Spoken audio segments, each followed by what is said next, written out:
El Dondo. Music Capos. Rompiendo. Una buena compañía ayuda a que te cuides. Y nosotros también. En 10 en compañía. Ahora te hablamos de salud. Y a propósito de lo que comentábamos en el comienzo del programa, hoy 11 de abril se instituyó como el Día Mundial del Parkinson. Vamos a charlar con un especialista, justamente con el doctor Diego Ballesteros, médico, neurólogo, especialista en esta enfermedad. A quien saludo. Diego, ¿cómo estás? Buen día, gracias. Hola, por estar con nosotros en el programa hoy para instruirnos, informarnos, contarnos un poco sobre esta enfermedad. Hola, ¿qué tal? Buenos días. Bueno, muchas gracias por la invitación a participar del programa. Sí, ¿cómo se presenta? A ver si nos podés contar un poco, porque sabemos por ahí, nos enteramos más de por ahí personas que tienen o algún que otro mediático que también ha exteriorizado, ¿no? su enfermedad. ¿Cómo se presenta? ¿Qué es el Parkinson?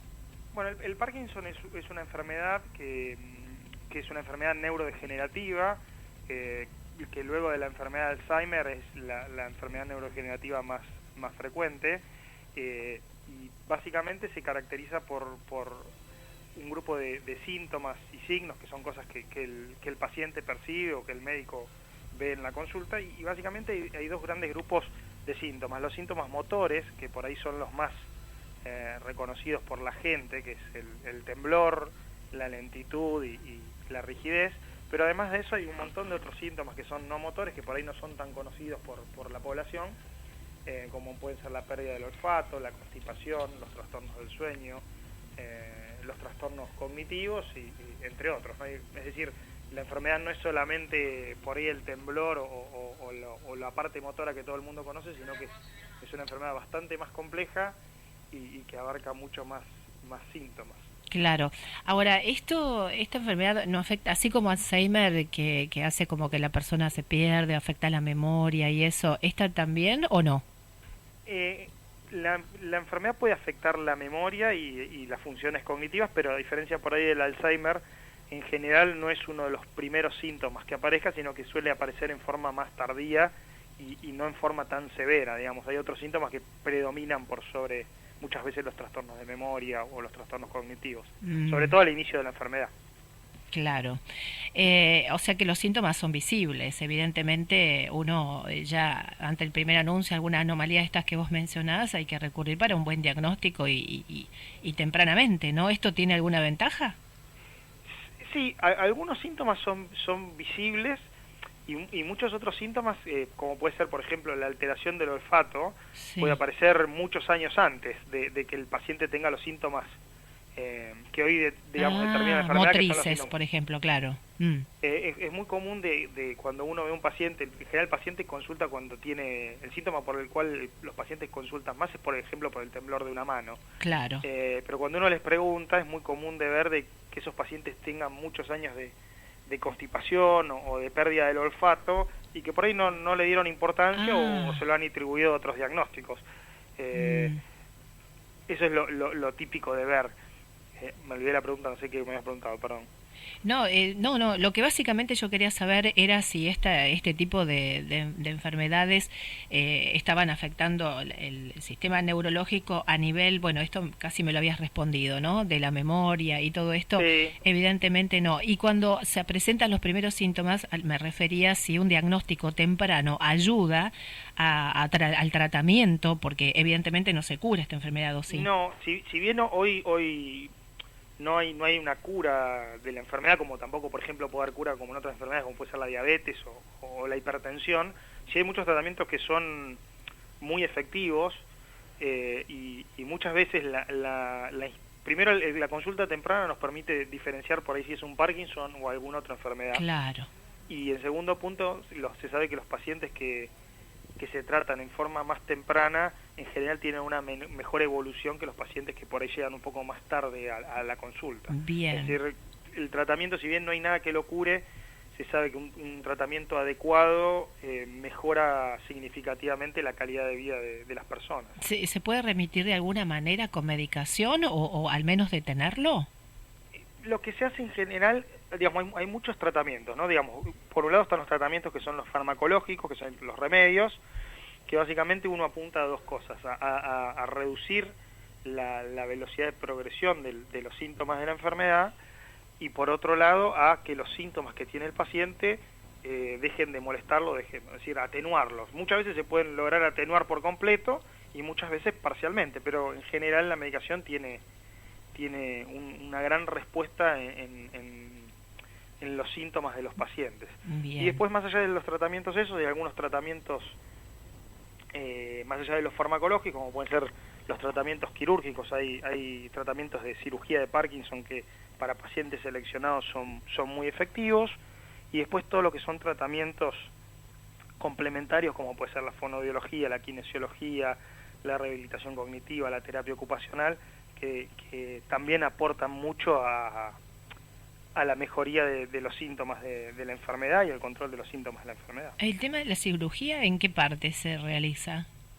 La cirugía es una neurocirugía, que hay de dos tipos. Una es que se coloca como si fueran dos electrodos en ciertas estructuras profundas del cerebro, y básicamente lo que hacen es tratar de regular o reactivar un normal funcionamiento, o interferir, más lo correcto sería decir interferir con un funcionamiento anormal de ciertas estructuras cerebrales. Claro. Son dos cablecitos como si fuera un marcapaso. Bien, bien. Ahora, si se hace la intervención quirúrgica, ¿se tiene más posibilidades de tener mejor calidad de vida? Para ciertos pacientes sí.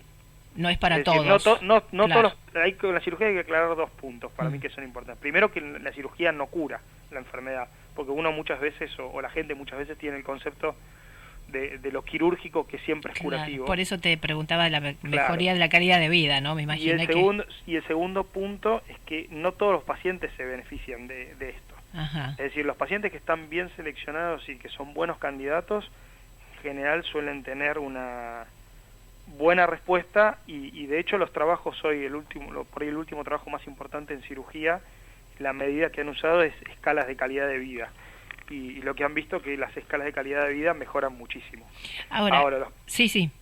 Por ahí los pacientes que no están bien seleccionados y se operan, no solo no mejoran, sino que hasta inclusive pueden empeorar un riesgo. Calidad de vida. Exacto. Exactamente. Diego, ¿hay causas establecidas del origen de esta enfermedad? ¿Hay alguna forma de prevenir, algo que uno pueda hacer? Mira, en primera instancia hay formas genéticas de Parkinson por genes puntuales que son las más infrecuentes, ¿no? Lo más frecuente no es las formas genéticas que en general se suelen ver en pacientes más jóvenes, se suelen ver muchas veces en grupos familiares, es decir, varias personas que en la familia tienen la enfermedad. Lo más frecuente es que sea de aparición esporádica, es decir, que no tenga una herencia como uno la conoce puntualmente familiar. Y estas formas más frecuentes de aparición de la enfermedad, en general se cree que hay una teoría de lo que se llama un doble golpe, es decir, hay una susceptibilidad genética para desarrollar la enfermedad, y se cree que hay muchos factores ambientales que generan o favorecen el riesgo de desarrollarla. Por ejemplo, se sabe que la gente que vive en el campo tiene más riesgo de desarrollar la enfermedad que las personas que viven en la ciudad. Hay algunas teorías hablan de que puede tener que ver con algún tipo de pesticidas o de químicos. No se sabe bien por qué, pero sí se sabe eso, ¿no? Que la gente que ha vivido en el campo tiene un riesgo mayor. Por ejemplo, eso podría ser uno de los factores ambientales. Y en cuanto a prevenirlos, uno mucho no lo puede prevenir, pero sí se sabe que las personas que tienen una vida más saludable en cuanto a controlar los factores de riesgo, la hipertensión, la diabetes, el colesterol, generan menos lesión cerebral por lesión vascular del cerebro. Y muchas veces las lesiones vasculares del cerebro pueden simular cuadros parecidos a la enfermedad de Parkinson. Entonces, en personas que, digámoslo así, desarrollan la enfermedad, si tienen sumado daño vascular, la enfermedad es más severa. Entonces, si bien no hay forma de prevenirlo, sí una vida saludable genera que los pacientes que por ahí tienen la desgracia de tener la enfermedad, la forma sea menos severa o mejor respondedora a los tratamientos que los pacientes que tienen además asociado daño vascular del sistema nervioso. Clarísimo, Diego. Realmente, eso es muy didáctico para la explicación. Ustedes están brindando charlas, ¿verdad?, sobre este tema. Sí, hoy se cumple justo el 200 aniversario desde que James Parkinson, que es la persona que hace la primera, digamos, es el que describe puntualmente en un ensayo las características clínicas de la enfermedad y las describe realmente muy bien y muy similar a lo que uno ve hoy en la práctica diaria. En general en todos los centros hay charlas orientadas a la comunidad. Nosotros el año pasado hicimos un taller de tango acá en el sanatorio, y este año nosotros lo que vamos a hacer en el Sanatorio de los Arcos es una charla a la comunidad, en la cual básicamente hoy va a estar orientada a por ahí algunas terapias, aclarar dudas sobre terapias alternativas en la enfermedad de Parkinson, que es una duda que le surge muy frecuentemente a la gente, que a veces viene desde los medios y por ahí no sabemos, los pacientes no saben tanto si es realmente efectivo, si no es efectivo, o qué recomendamos nosotros, qué nos recomendamos nosotros. Así que básicamente va a ser una charla a la comunidad que siempre termina siendo, más que una charla del disertante, un ida y vuelta con la gente que viene para aclarar dudas o preguntas. En Los Arcos hoy va a ser. Sí, 7:30 de la tarde. Bien, para cerrar, si esto de la dopamina es lo que está en primera instancia, digamos, fallando para poder recibir esa activación en las neuronas, en el cerebro, ¿hay alguna forma por ahí de tener, mediante algún chequeo, algún nivel, registrar el nivel por ahí te estoy preguntando una locura, pero mira, ya que hay es una buena pregunta para aclarar algo que puntualmente a veces uno ve en la práctica. A veces hay gente que pide dosajes de dopamina en sangre. Uh-huh.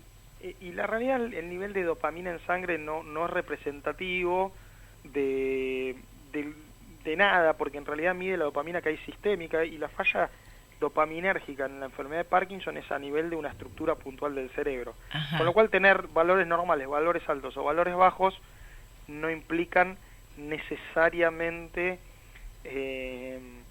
que el paciente tenga o no tenga Parkinson. No es un estudio válido ni que sirva en ese sentido. Ajá. Sí hay algunos estudios de imágenes que miden esa vía puntual, el receptor de esa vía puntual, y esos estudios pueden ser de utilidad en algunos pacientes que uno tiene duda clínica. En general, con un buen examen físico, un buen interrogatorio y por ahí algún estudio complementario, lo uno puede decir. Pero si hay dudas, puede haber un estudio de imágenes puntual para medir esa vía dopaminérgica y ver si está alterado o no. Perfecto. Es una duda que me quedaba, por eso quería por favor, aclararla antes de despedirte. Bueno, muchísimas gracias. Es una duda muy común. Claro, precisamente, ¿no? Justo la dopamina. Bueno, porque si uno ve muchos pacientes que vienen y dijeron, bueno, tengo Parkinson porque alguien me midió la dopamina y la dopamina medio baja. Y eso no tiene nada que ver. Claro. La enfermedad se diagnostica por el examen físico y el interrogatorio. Hoy por hoy, más allá de que hay estudios que sirven o se usan para el diagnóstico, pero que en